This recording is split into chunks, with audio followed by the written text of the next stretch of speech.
اگلا سوال ہے کہ جی مزارات والے عورتوں کو کیوں نہیں روکتے؟ میرے بھائی یہ تو آپ انہی سے جا کے پوچھیں کہ وہ عورتوں کو مزارات پہ آنے سے کیوں نہیں روکتے۔ خود امام رضا بریلوی صاحب نے ایک کتاب لکھی ہے جس پہ انہوں نے لکھا ہے کہ عورتوں کی قبروں پہ حاضری حرام ہے، حالانکہ ہم نے صحیح الاسناد حدیث سے ثابت کیا ہے۔ آپ یوٹیوب پہ جا کے لکھیں عورتوں کی قبروں پہ حاضری، صحیح مسلم سے میں نے احادیث ثابت کی ہیں کہ عورتیں بھی قبروں پہ جائیں گی اور انہوں نے بھی درس عبرت حاصل کرنا ہے۔ البتہ ترمذی میں، ابو داؤد میں ایک حدیث ہے کہ جو کثرت کے ساتھ عورتیں قبرستان جاتی ہیں ان پہ اللہ کے نبی کی لعنت ہے۔ کبھی کبھار تو ام عائشہ سے جانا بھی ثابت ہے اور نبی علیہ السلام نے حکم عام دیا ہے، اور اس حوالے سے میرا وہ کلپ دیکھ لیں، اس میں میں نے علمی دلائل سامنے رکھے ہیں۔ عرب علماء اور یہاں پہ امام رضا بریلوی صاحب یہ اس ایک عجیب و غریب بات پہ متفق ہو گئے ہیں کہ جی عورت قبر پہ نہیں جا سکتی، عورت قبرستان جا سکتی ہے، البتہ کثرت کے ساتھ نہ جائے۔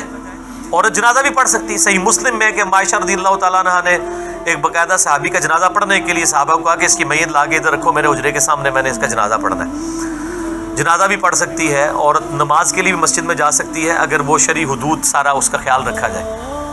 تو مزارات پہ جو عورتیں جا رہی ہیں یہ تو کسی کے نزدیک بھی جائز نہیں ہے، ایون امام بریلوی صاحب کے نزدیک تو قبر پہ عورت نہیں جا سکتی۔ اب یہ جو لوگ عورتیں مزارات کے اوپر لے کے جا رہے ہیں یہ ان کو خود عقل کرنی چاہیے، اور اس میں ظاہر ہے کہ جو مزارات کے اوپر لوگ بیٹھے ہوئے ہیں متولی، ان کی ذمہ داری ہے کہ وہ ان کو روکیں۔ اس میں مجھے ایک واقعہ ضمناً یاد آ گیا، یہ اگست 2006 کی بات ہے، یعنی آج جو ہے وہ 1 اپریل 2018 ہے، یعنی میں آج سے تقریباً 12 سال پہلے کی بات کر رہا ہوں آلموسٹ۔ اس وقت میں کثرت کے ساتھ گولڈا جایا کرتا تھا جہاں پہ پیر میل شاہ صاحب کا مزار ہے، وہاں قریب ہی ہماری آفس کی طرف سے رہائش تھی F11 کے اندر۔ تو ایک دفعہ میں ان کے مفتی صاحب سے ملا، اور میں اس وقت بریلوی ہونے کے باوجود مزارات پہ عورتوں کی حاضری کا مخالف تھا، کیونکہ احمد بریلوی صاحب نے باقاعدہ یہ چیزیں لکھی ہوئی ہیں۔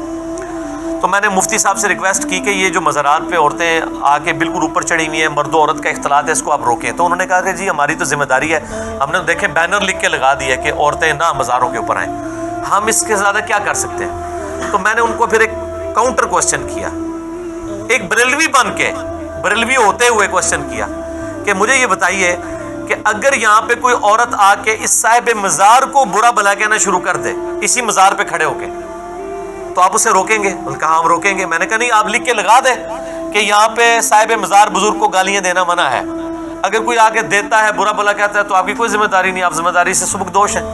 کہتے ہیں نہیں نہیں ایسا تو نہیں ہوگا۔ تو میں نے کہا جو اللہ کو گالیاں دے رہے ہیں آ کے،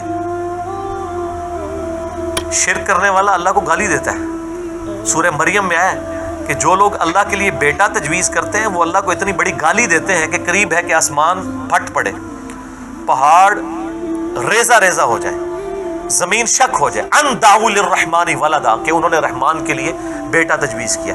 یعنی اللہ تعالیٰ کی توحید کا معاملہ اتنا سینسٹیو ہے کہ ایک بندہ قبر سے جب جا کے مانگ رہا ہے توحید کی وائلیشن کر رہا ہے نا، ایاک نعبد و ایاک نستعین کی وائلیشن کر رہا ہے۔ آپ کے جذبات اللہ کے بارے میں نہیں بھڑکتے، اپنے بزرگوں کے بارے میں بھڑکتے ہیں۔ تو خیر وہ خاموش ہو گئے، ظاہر ہر ایک کی مجبوریاں ہوتی ہیں، تو اس طریقے سے یہ معاملات ہوتے ہیں۔ یہ چاہے تو روک سکتے ہیں، لیکن ان کے لیے توحید کی سینسٹیوٹی شاید اس لیول کی نہیں ہے، اس لیے ان کو اپنے بزرگوں کے خلاف بولنے والوں پہ تو غصہ آتا ہے، لیکن اگر کوئی قرآن و سنت کے خلاف تعلیمات پھیلا رہا ہو، توحید کے منافی باتیں کر رہا ہو، تو اس پہ وہ کہتے ہیں بس ہمارا کام صرف سمجھانا تھا، وما علینا الا البلاغ، لیکن اپنے معاملات میں وہ کہتے ہیں کہ نہیں نہیں نہیں ہم نہیں چھوڑیں گے، ہم تو صرف سمجھا ہی سکتے ہیں۔ باقی میرا مسئلہ نمبر 27 مزارات کے اوپر، گنبد خضرا پہ قبروں کے احکامات پہ ڈیٹیل ہے، الحمدللہ لاکھوں لوگوں تک یہ ویڈیوز پہنچی ہیں، جسے شوق ہو تو وہ ضرور دیکھیں۔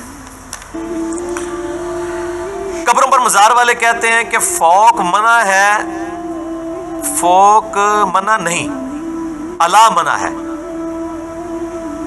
یہ اب آپ سوچ رہے ہوں گے اتنا مشکل سوال جو لکھا ہے یہ کیا ہے، اس کو آپ سمجھ لیں۔ عربی میں فوق اور الا کا فرق ہے۔ عربی زبان میں فوق کہتے ہیں انگلش میں اپون کو۔ مثلا میں یہ قرآن پاک ہے، یہ بال پوائنٹ ہے، یہ میں اگر کہوں نا تو یہ بال پوائنٹ جو ہے وہ قرآن کے اوپر ہے، بال پوائنٹ از آن قرآن۔ عربی میں سے کہا جائے گا کہ وہ قرآن کے اوپر ہے، علی القرآن۔ ٹھیک ہے, یہی بال پوائنٹ میں اٹھا کے یوں کر لوں. اب اردو میں تو یہ بھی پر ہے اور یہ بھی پر ہے, لیکن انگریزی ورسٹائل زبان ہے اور عربی بھی بڑی ورسٹائل زبان ہے. عربی میں اس دونوں پر میں فرق ہے. اس کو آن کہتے ہیں, اسے کہتے ہیں اپون.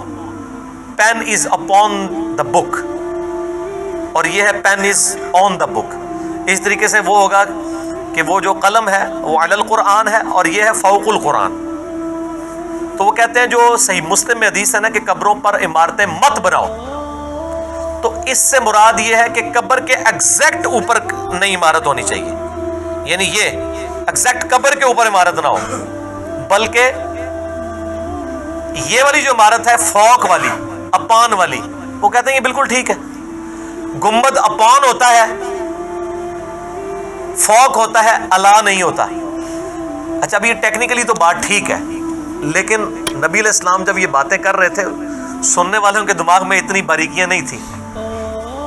میں نے کئی دفعہ بیان کیا ہے کہ گنبد بنانے کی ٹیکنالوجی قبل از مسیح ہے. صحابہ کی زندگی میں قبۃ الصخرہ بنا ہے, ڈوم آف دا راک. نبی علیہ السلام جب معراج پہ تشریف لے گئے تھے, وہ گولڈن ڈوم جو بنا ہوا ہے وہاں پہ یروشلم میں, ٹیکنالوجی تھی لیکن نبی علیہ السلام کا گنبد نہیں بنایا انہوں نے. 650 سال تک کسی نے نہیں بنایا, کیونکہ ان کو پتا تھا, اور یہ آن اور اپان اور الا اور فوق کا فرق ان کو پتا تھا, جو آپ کے علماء آپ کو دھوکہ دیتے ہیں. تو بہرحال میں اس کو for the sake of argument agree کرتے ہوئے اسی پہ ہی آگے چلتا ہوں, اس میں بھی یہ پھنس جائیں گے. مجھے اس پہ لطیفہ ایک یاد آ گیا. 2008 کی بات ہے, نئے نئے ہم کتاب و سنت کے منہج کی طرف آئے, یعنی آج سے 10 سال پہلے کی بات ہے. تو یہ مزارات والی جب میں نے حدیثیں پڑھی تو میں نے اس پہ ایک ریسرچ پیپر بھی لکھا ہے, رسول اللہ صلی اللہ علیہ وسلم کی آخری وصیتیں, وہ آپ کو لیکچر کے اینڈ پہ مل جائے گا, پلس میرا مسئلہ نمبر 27 ہے اس کے اوپر. غلام سود سعیدی صاحب رحمہ اللہ تعالیٰ فوت ہو چکے ہیں. میرا ذہن انہوں نے کھولا, کئی معاملات میں مجھے اختلاف ہے, لیکن کئی معاملات میں واقعتاً اللہ نے ان کو ہدایت کی طرف گامزن کیا تھا. مفتی منیب الرحمان صاحب کے مدرسے میں وہ بریلویوں کے شیخ الحدیث تھے. شرح صحیح مسلم 7 جلدوں میں لکھی ہے. مسلم شریف میں بھی یہ حدیثیں آئیں, انہوں نے مزارات کے حق میں لکھا. میں نے ان کو فون کر کے, مجھے صحیح طرح یاد ہے عصر کے بعد کا ٹائم تھا, میں نے فون کیا, پہچان کے میری ملاقات بھی تھی ان سے, عزت کرتے تھے ماشاءاللہ. مجھے کہنے لگے, میں نے کہا جی یہ مزار, وہ کہتے ہیں وہ تو حدیث میں ہے کہ قبر پر بنانا منع ہے, قبر کے اپون یا فوق کا تو منع نہیں ہوا. تو میں ان کو سمجھاتا رہا کہ بھی نبی علیہ السلام جب یہ بات کر رہے تھے تو وہ قبر کے اوپر مطلقاً عمارت بنانے کی بات کر رہے تھے, ایگزیکٹ قبر کے اوپر والی بات نہیں. نہیں وہ اس زمانے میں بناتے تھے, یہ کرتے تھے. میں نے کہا جی ٹھیک ہے. میں اب آپ سے ایک سوال کرتا ہوں کہ اس وقت آپ کے جتنے بزرگوں کے مزارات بنے ہوئے ہیں, ان کے گنبدوں کو تو چھوڑ دیں, وہ قبروں کے الائی اوپر بنے ہوئے ہیں. میں نے کہا آپ لاہور میں جامعہ نعیمیہ کے اندر رہے ہیں, وہ جامعہ نعیمیہ میں بھی بڑا عرصہ رہے تھے. کہتے ہیں ہاں. میں نے کہا آپ نے علی بن عثمان حجویری صاحب المعروف داتا گنج بخش, ان کے قبر پر حاضری ہوئی ہوگی آپ کی؟ کہتے ہیں ہاں جی ہوئی ہے. تو میں نے کہا کہ ان کی جو قبر ہے نا اوریجنلی, وہ تو تہخانے میں ہے, اس کو کم از کم 15-20 فٹ ایکسٹینڈ کر کے اوپر لایا گیا. وہ قبر نیچے ہے, ٹھیک ہے نا, تو وہ کنسٹرکشن کرتے ہوئے نیچے تہخانہ بن گیا. ابھی جو آپ کو اوپر منزل نظر آتی ہے وہ بیسیکلی پہلی منزل ہے, نیچے بھی اس کے پورا تہخانہ ہے, وہ پورے کمپلیکس کا. نیچے سے قبر ایکسٹینڈ کر کے اوپر لائے ہیں, وہ کم از کم 10-12 فٹ تو وہ بنتی ہے, اتنی تو ایک منزل ہوتی ہے. پھر اوپر بھی اتنی نکلی ہوئی ہے کم از کم جتنی ہماری کیمرے کی ہائٹ ہے, 4-5 فٹ. تو میں نے کہا یہ 20 فٹ تو ایگزیکٹ الا قبر ہے, قبر پر, آن دا قبر, on the grave, it is not upon the grave. چلے اوپر والا گنبد تو اپان ہے, یہ تو الا ہے نا. اب بتائیں. کہتے جی میں نے بس انجینئر صاحب جواب جو دینا تھا دے دیا. میں نے کہا نہیں بتائیں نا, آپ نے جو ڈاکٹرین بتائی تھی اس ڈاکٹرین میں تو یہ ہے, یہ اس میں آتا ہے. کہتے بس چھوڑ دیں اس مسئلے کو, رہنے دیں. تو ان کی خاموشی اور شرمندگی یہ بتا رہی تھی کہ آپ کے اصول اور مبادی پہ بھی آپ کا موقف غلط ہے.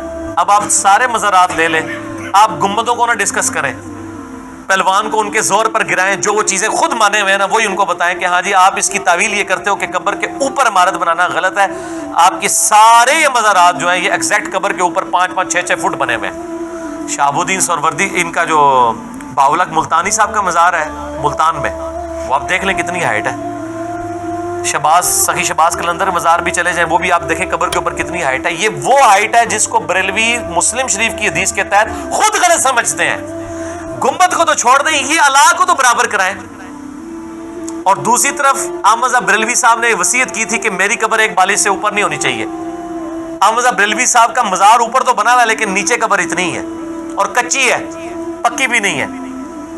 ابھی بھی آپ تصویریں دیکھ لیں مزار کی، ان کی کچی قبر ہے، ایک بالش. جو صحیح بخاری میں حدیث ہے 1390.